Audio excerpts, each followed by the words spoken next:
ក្រៅពីដេកមិនតាន់ហើយក្រៅពីដេកចូលហ្គេមឃើញរបស់ចេញថ្មីមកទៀតហើយតែឃើញចេញថ្មីខ្ញុំជិះអត់បានឥឡូវពេជ្រខ្ញុំមានតែ61ពេជ្រទេចាំមើលខ្ញុំមានសំណាង account ហ្នឹងសំខាន់ farm មួយហ្នឹងខ្ញុំឆ្លាញ់ជាង farm up level អ្នកទាំងអស់គ្នា farm មួយហ្នឹងគឺវាស្អាតវាកាន់ទៅវាលក្ខណៈមើលទៅឃើញស្អាតហើយសំខាន់អា farm ទីក្រុងហ្នឹងក៏បានអា farm lucky ហ្នឹងក៏បានដែរព្រោះអីអា farm ទីក្រុងវាបូក red file 2បូក armor 1បបែកអក្រោះអញ្ចឹងណា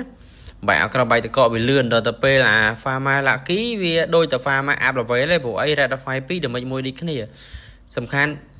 ខ្ញុំពេញចិត្តហ្មងបងប្អូនខ្ញុំពេញចិត្តអាមួយ farm ហ្នឹងពីរមួយណាក៏បានដែរឥឡូវសំខាន់ខ្ញុំចាត់បាន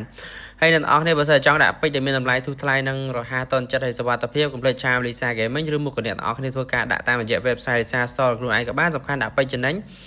សំខាន់ដាក់រហ័សហើយអញ្ចឹងណាខ្ញុំដាក់ភ្លាមចូលភ្លាមឥឡូវចាំមើលតង់ទី2ខ្ញុំចាប់វាបានអត់ឥឡូវខ្ញុំចាំមើលតង់ទី2ទាំងអស់គ្នាអូខេវីដេអូនេះមានតែប៉ុណ្្នឹងបងប្អូនបាយបាយសំណប់ចិត្ត